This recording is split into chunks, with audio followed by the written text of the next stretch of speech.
Narrow is the gate, and broad is the way that leads to destruction. Um, the gate is narrow that leads to truth. The one that leads to internal separation from the Lord is broad and it is wide.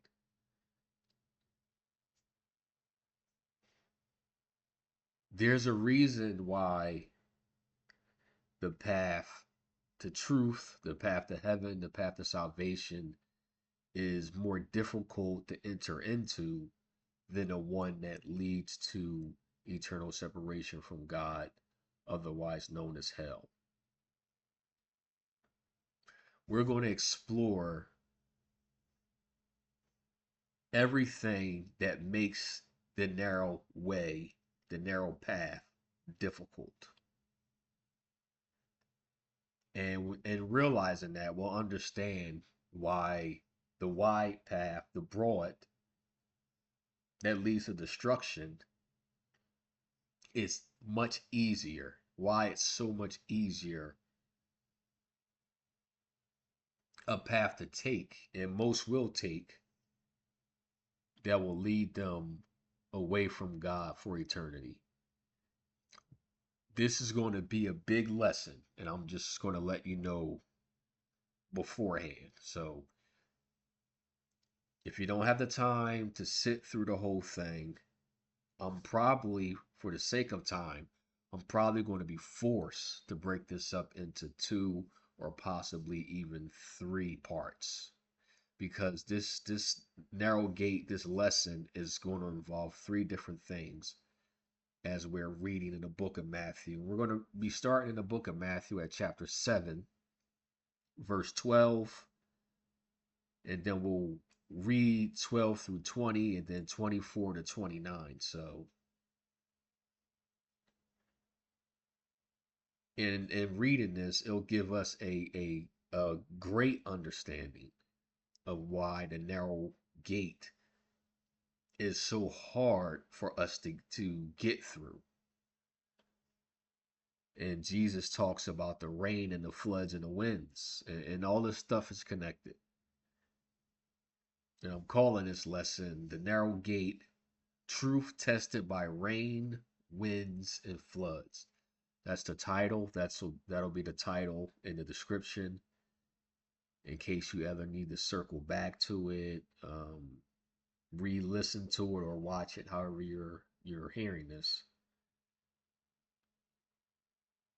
it'll be a lot easier to find that way. So this is going to be a progressive lesson. We're going to talk about the narrow gate. We're going to talk about truth. Then we're going to talk about fruit revealed through the trees that Jesus is talking about. We're going to talk about false teaching. We're going to talk about storms and strong foundations that the believer has to have in order to make it.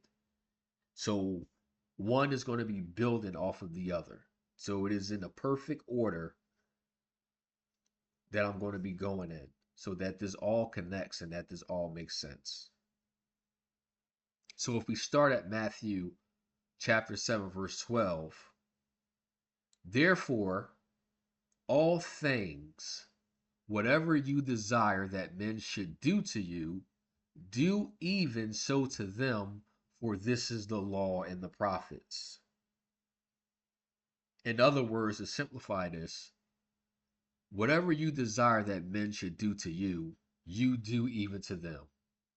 Or the secular saying is, do unto others as you will what others are doing to you. Well, it's scriptural, but there's a lot of secular sayings around the scripture.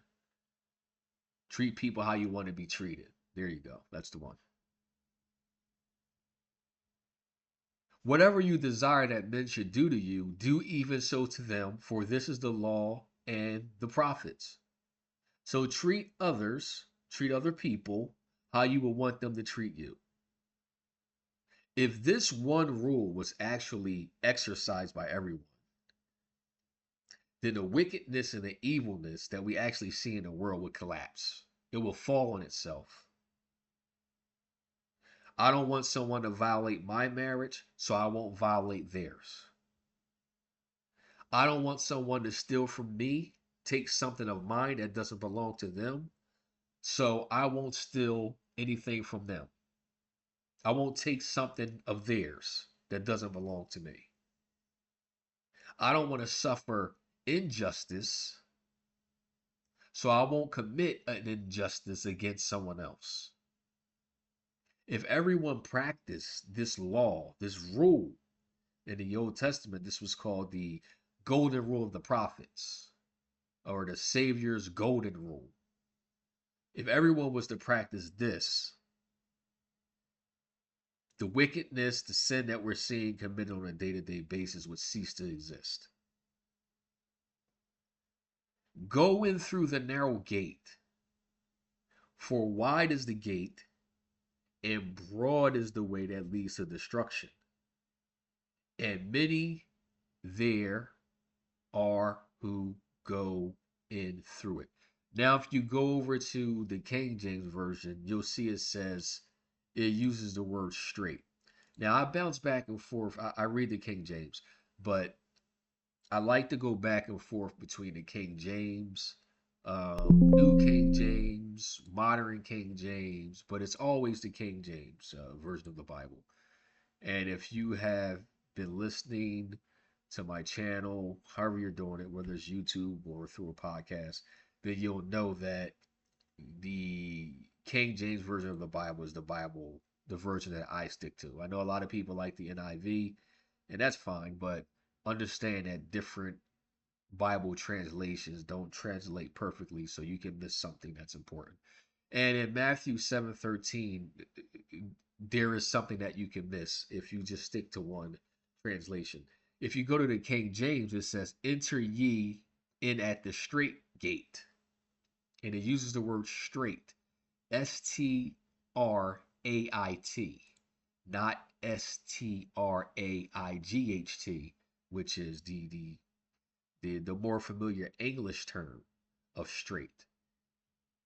And in the modern King James, it says narrow. So it doesn't say straight. It says going through the narrow gate. But that word straight from the King James, Straight, does not mean the word straight as we know it in the English uh, definition and dictionary. In our definition and dictionary, straight just means from point A to point Z, one line, no bends, no curves. It's a straight line. But this straight that's in the King James Version means a narrow. It means narrow or pent up. Something that is narrow, something that is pent up, something that is restricted. So straight means narrow, pent up, difficult to enter. So the gate that leads to heaven is difficult to enter.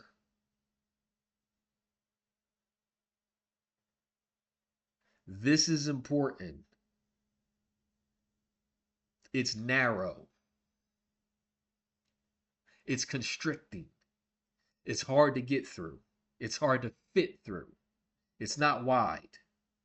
So it's not easily accessible. Just picture a narrow opening that you're trying to squeeze yourself through. Especially if you're a person who may be chubby, husky, overweight, obese, and you're trying to squeeze yourself through a narrow opening. Try squeezing yourself through something that's narrow. It takes a lot of effort and it takes a lot of struggle. So when the Bible says straight gate, it means tight and restrictive.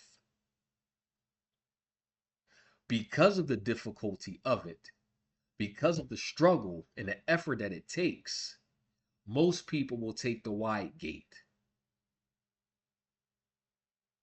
They will take the gate that's easier to get through.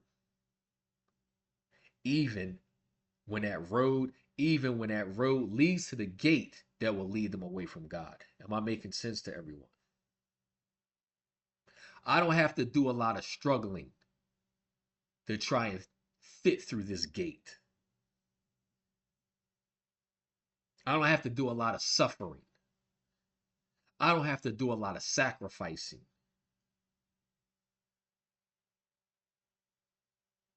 I don't have to do a lot of changing. I don't have to do a lot of things that make me uncomfortable. I don't have to give up the sins that are dear to my heart. I was talking to a individual who I was talking to a man who was a homosexual, practicing homosexuality. And I had a talk with him, and he said that what I was saying to him made sense. He said, it makes sense. I was talking to him about the gospel. He said, it makes sense. He said, but if I was to accept what you're telling me, what you're saying, then that means I would have to live a life of loneliness and being alone. Because you're telling me what I'm doing is a sin, and I have to stop doing it in order to enter in through to heaven. And what I have to give up is my relationships. What I have to give up is my companionships. I have to give up a lot in order to fit through this gate. I would have to be willing to be lonely. And that is not an easy thing to give up for anybody. That is not an easy thing to give up. This is why it's hard getting through the narrow gate. Because it requires you to give up things that are hard to let go of. It requires surrender of the things that are destructive and the things that are dear to your heart that are destructive.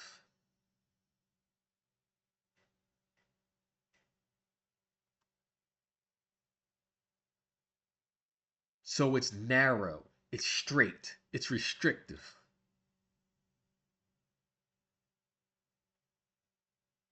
But wide is the gate and broad is the gate. Broad is the way that leads to destruction.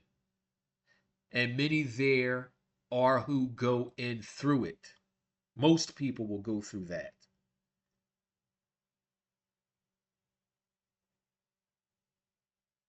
Because that gate doesn't confront sin.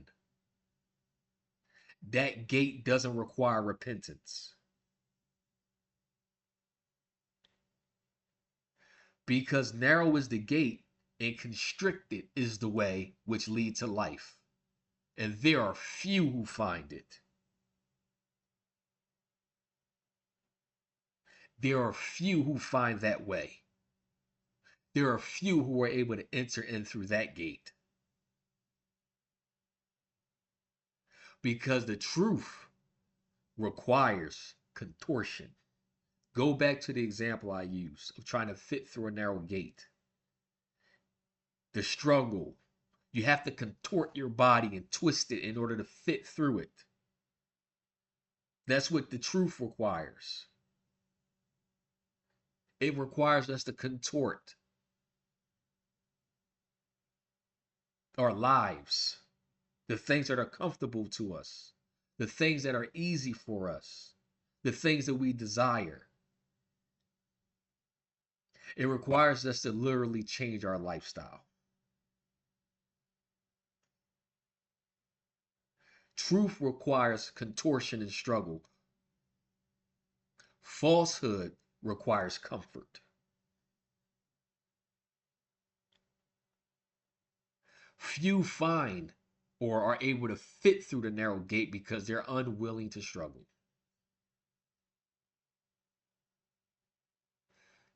It doesn't require us to be perfect, but it requires us to struggle.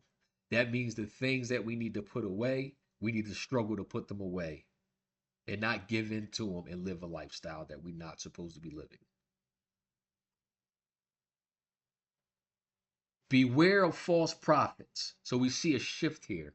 Jesus now goes to verse 15 and he says, beware of false prophets who come to you in sheep's clothing, but inwardly they are ravening wolves. He says they come to you in sheep's clothing, but inwardly they are ravening wolves. So these are false prophets and false teachers who are deliberate because they're wearing a disguise. They're coming in dressed as sheep. This lets you know that this is a deliberate attempt to deceive. These are deliberate deceivers. They're not ignorant teachers because there's some people who teach the word of God through in ignorance, where they say things that are not accurate. So there's false teachers who are deliberately deceiving, and then there's false teachers who are false due to their ignorance. This scripture is talking about those who are false intentionally.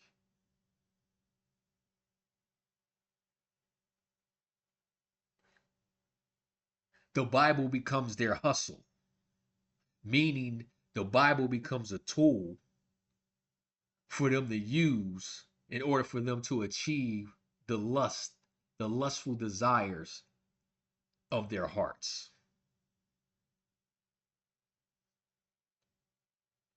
The Bible becomes their gateway to the lifestyle that they desire to live.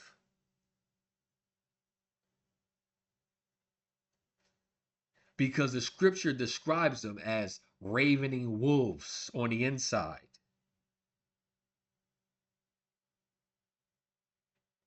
So their goal is to sneak into the sheep pen of believers dressed as sheep, innocent, devoid of violence. And then once they're in, they quietly devour as many people as possible.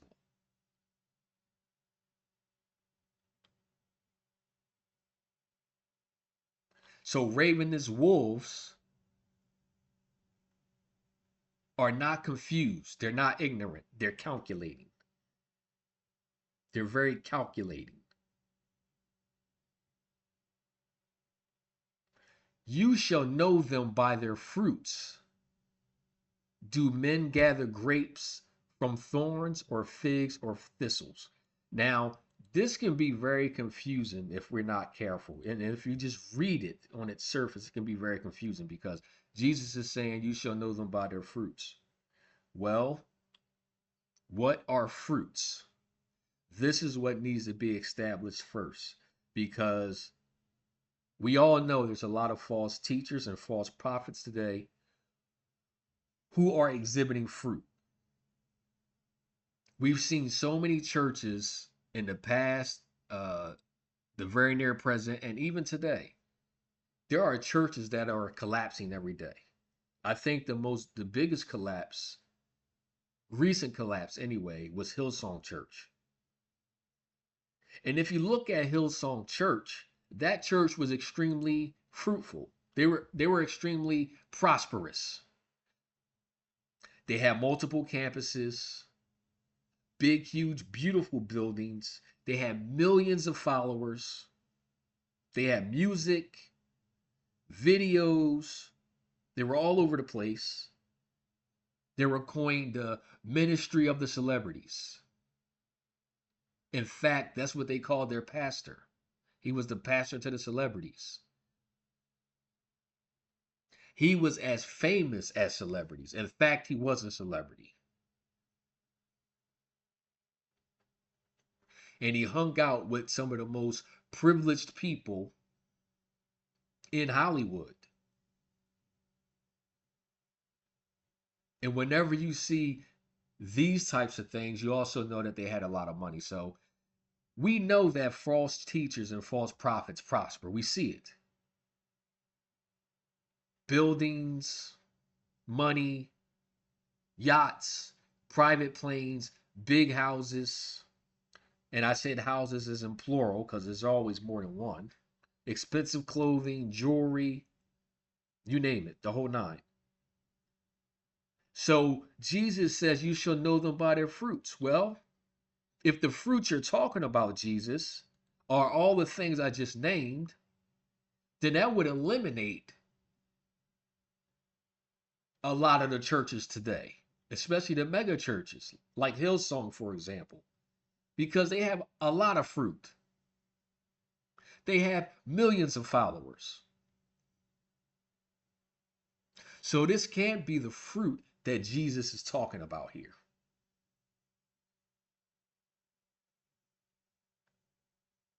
We know that false teachers and false prophets prosper. The Bible has told us this in several different verses. We can go over to 2 Timothy verse 4:3 and see that, where Paul warns Timothy. But after their own lusts, they will heap up unto themselves teachers who will satisfy their itching ears. This is what false prophets and false teachers do. Their doctrine is catered towards the lust of those who listen to them. There could be no prosperity teaching or prosperity preaching if there's not those who desire money, because there would be no one to listen to it. So these teachers are preaching and teaching the lust that are in the hearts of those who are listening. If you desire money, if money is your idol god and this is what you want, then this is what I'll teach. This is what I'll preach. So they're catering to the lustful desires of people's hearts. And we've seen this church collapse the way we've seen other churches collapse. So this brings us to something that's very pivotal. Prosperity is not proof of truth. Growth is not proof of righteousness. A huge following isn't proof that the doctrine is correct, that the doctrine is authentic. A massive following is not proof of faithfulness. Am I making sense to everybody? So that can't be the fruit that Jesus is talking about. The fruit that Jesus is talking about is the fruit of the Spirit.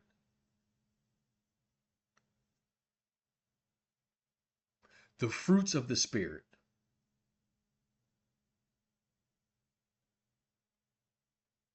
And when you read the fruits of the Spirit, you don't see growth as a fruit. You don't see prosperity as a fruit. You don't see making a lot of money as a fruit. You don't see having big houses as a fruit. You don't see wearing expensive clothing as a fruit. You don't see hanging out with celebrities as a fruit. This is the difference between truth and false teaching. The truth is demanding. The true gospel is demanding. It demands something of you. It's humbling to the person that hears it. It grounds them. It shakes away the pride and grounds them. The true gospel is uncomfortable. It will speak to areas of your life that need to be cleaned up. The true gospel is slow growing, meaning most people don't want to hear it So it attracts people very slowly. The truth humbles you. If you want to know why a lot of these churches grow so quickly, it's because of what they're teaching. Because false teaching is attractive, it pulls people in quickly. It's affirming.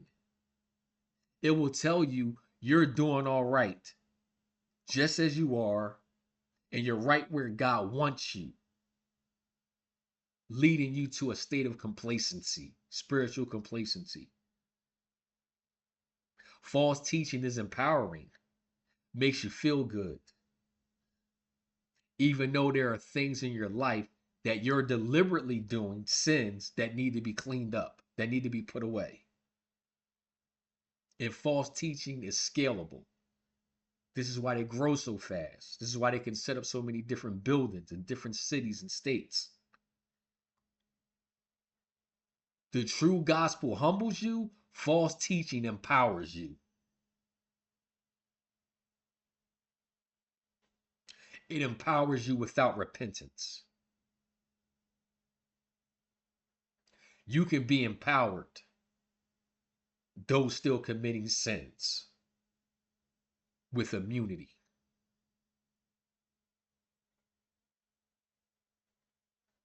The truth requires us to change.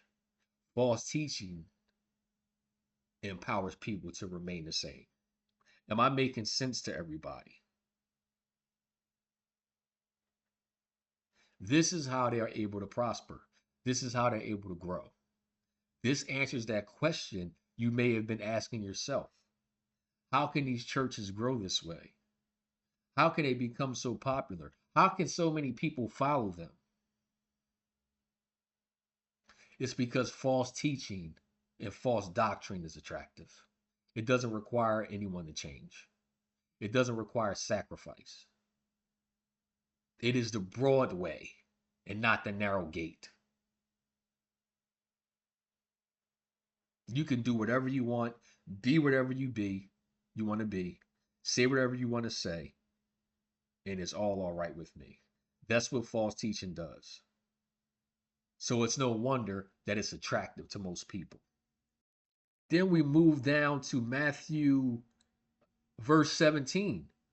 And Jesus says, "Even so, every good tree brings forth good fruit, but a corrupt tree brings forth evil fruit." A good tree brings forth good fruit, a corrupt tree brings forth evil fruit. Whatever the tree is, obviously the fruit will be. Understand that rot and corruption always starts at the top. If the person at the top is corrupt, so will the rest of the church be. It's the same with church. It's the same with companies. It's the same with a household. Jesus says you can't get good fruit from a corrupt tree. That's impossible. And you can't get evil fruit from a good tree. The nature of the tree will determine the fruit. Every tree that does not bring forth good fruit is cut down and thrown into the fire. If you want to look at why these churches are failing, start at the top. Don't start at the congregation.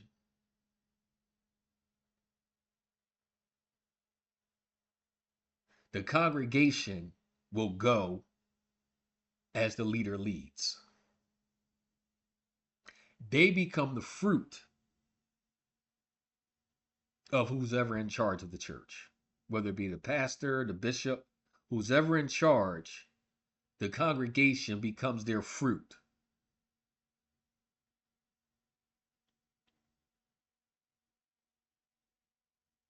So Jesus says, look at the tree. The tree will tell you Everything you need to know.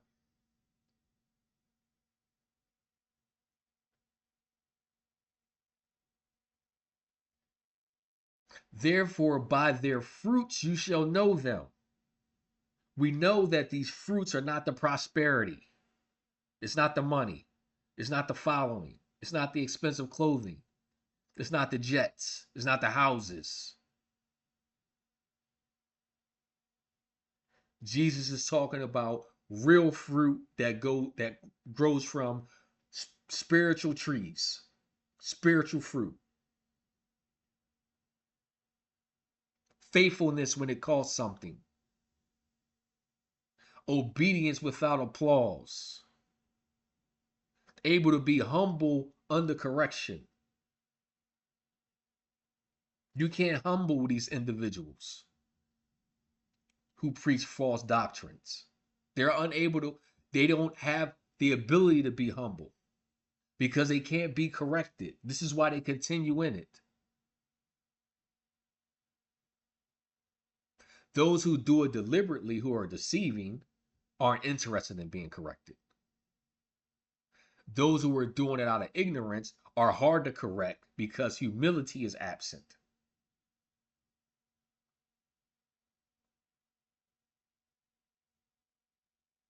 But good fruit can be corrected because we're not always going to be right. And if you don't have the ability to be humble, when you get to a point where God cannot correct you, He cannot make straight your crooked ways, then who can correct you?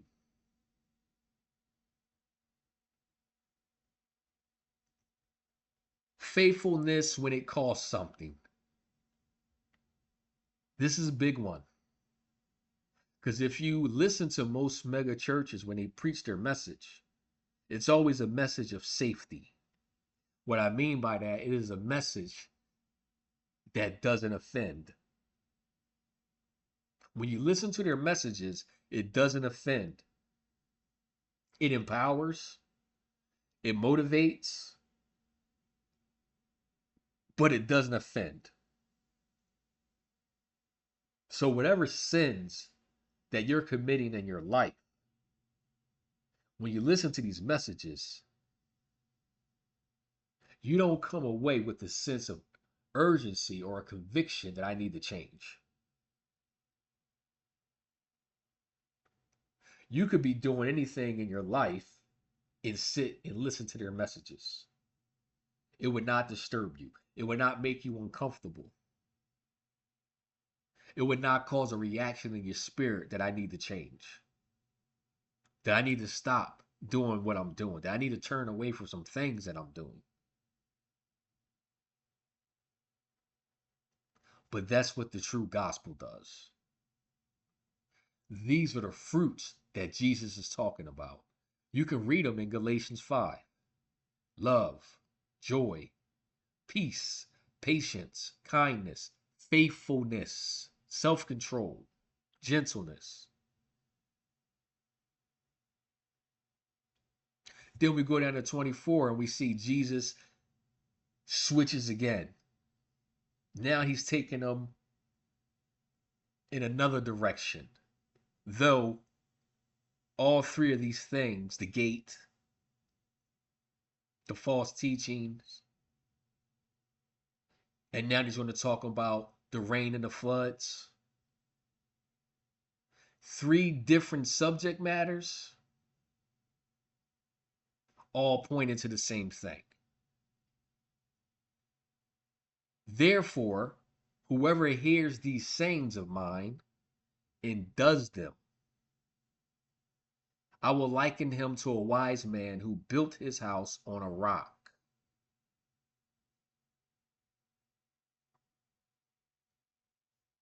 So if you hear it and you do it, I will liken you to a wise man, to a wise person. Not if you hear it and not do it. Not if you hear it and then go to sleep. Not if you hear it and then disregard it. But if you hear it and apply it. Hearing it doesn't help if you don't apply it. You have to first hear it, then apply it, and then you will be like a wise man who built his house on a rock, a sturdy material, a sturdy foundation. And the rain came down, and the floods came, and the winds blew and beat on that house, and it did not fall, for it was founded on a rock. Look at what Jesus says. And the rain came down, and the floods came, and the winds blew and beat on that house. This is why he's telling you to apply what you hear. Because when, not if, when the rain comes down, when the floods come, and when the wind blows and beats against it, it won't fall. God does not tell us to do things just to tell us to do things. God is a God of purpose. He has no wasted motion. Everything he does, everything he says has purpose attached to it. So when he says apply it, it is for a reason. Because rain is going to come, floods are going to come, and winds are going to beat against it. Jesus said as much. In this life you will have trouble. It's coming. So you need to be prepared for it. You need to have a strong foundation for when it comes.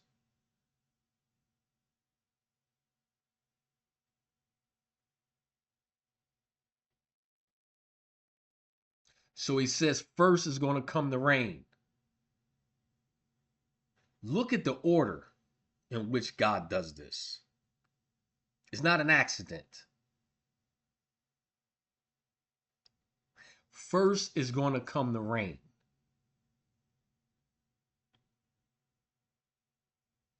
That's what's going to come first.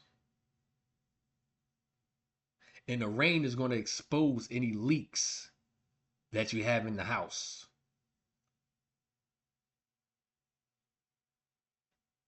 So if there's any compromise on the roof, the rain will expose it.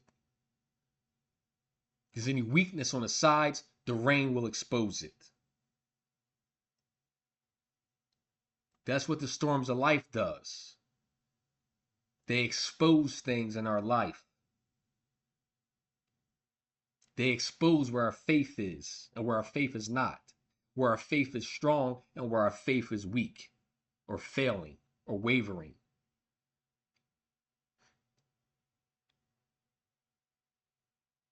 Some of us have built foundations on faulty material,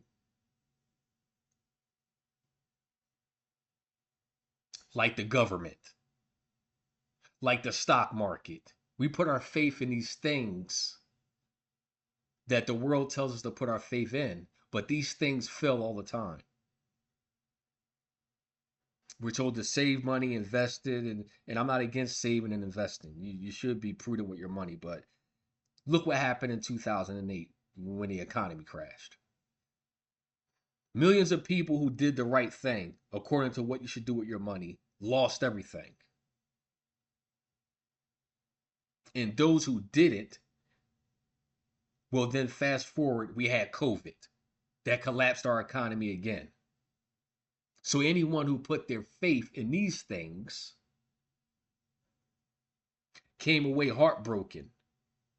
Their foundation was destroyed. So Jesus is telling us, make sure our foundation is built on the right stuff. It's built on the right thing, which is him. Because the rain is coming. And then after the rain exposed the leaks, then there are floods coming.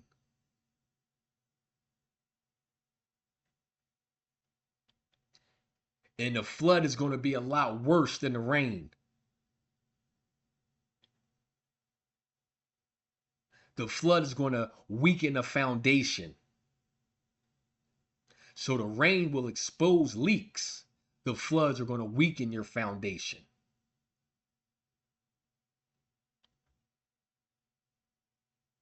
wearing away at the foundation, making it soft and brittle. And then finally, he says, and then the winds blew and beat against it. So once the leaks were exposed, once the foundation was weakened, the wind blew. And the wind blew it right over. And the sand scattered everywhere. Notice that the wind didn't just come and blow it away.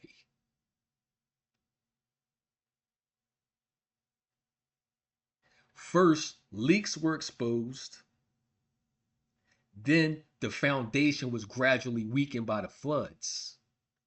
And then the wind blew it away. It was calculated.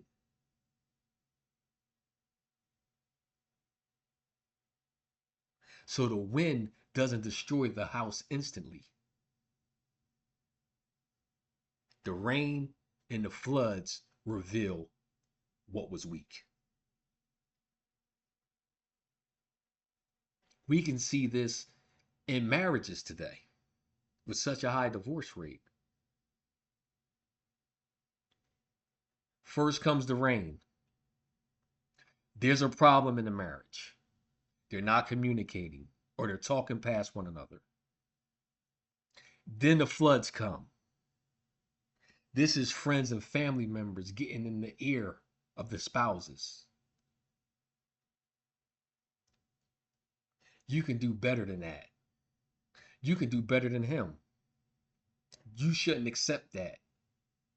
You should leave him. You can do better. Don't put up with that. And the foundation of the marriage is slowly eroding. And then comes the wind. The marriage is fractured. The family's broken up. Collapse looks sudden, but it isn't. It wasn't. There was rain. There was floods first that came.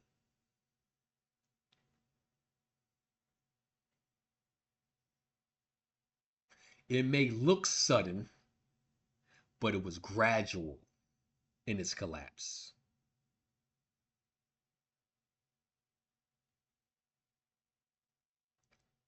And then he says in 26, and everyone who hears these sayings of mine does not do them shall be compared to a foolish man who built his house on the sand. You're setting yourself up for the great fall.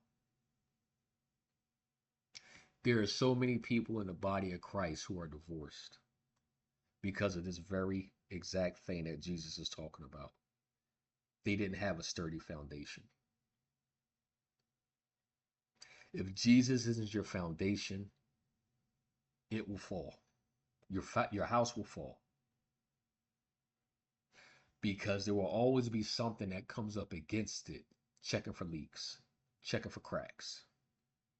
Finances, children, family members, in-laws, friends, other church members, dysfunctions and traumas that from years ago that never got dealt with, insecurities, money problems, loss of jobs, loss of incomes, economy, you name it, politics, all these things coming up against your foundation, coming up against your house, your faith. It will test it. And if it's not built on solid foundation, it will get blown away.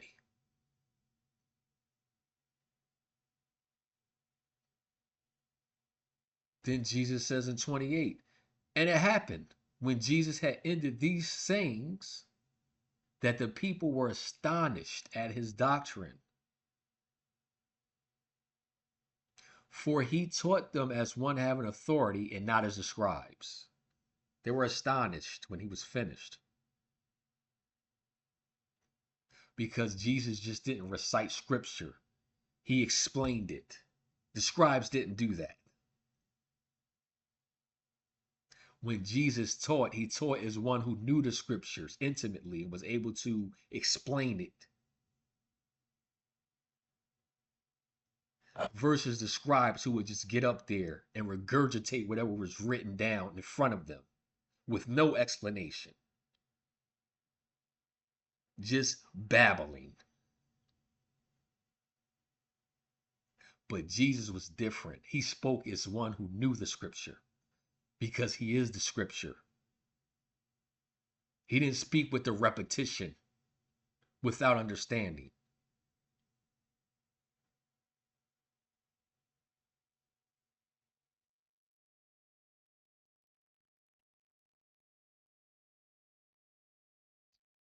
Understand that truth is narrow. The narrow gate, the truth is difficult to get through. False teaching, the broad way, the broad path, that's easy. That's why it's wide. That's why most people travel it. Truth takes time. And it only finds those who love truth and who are sincere in their faith. False teaching spreads fast. Storms don't create weak foundations in our lives, they expose them. So the question becomes not whether the storms will come, because we already know the answer to that, but the question is, what is your faith built on? What is the foundation of your faith?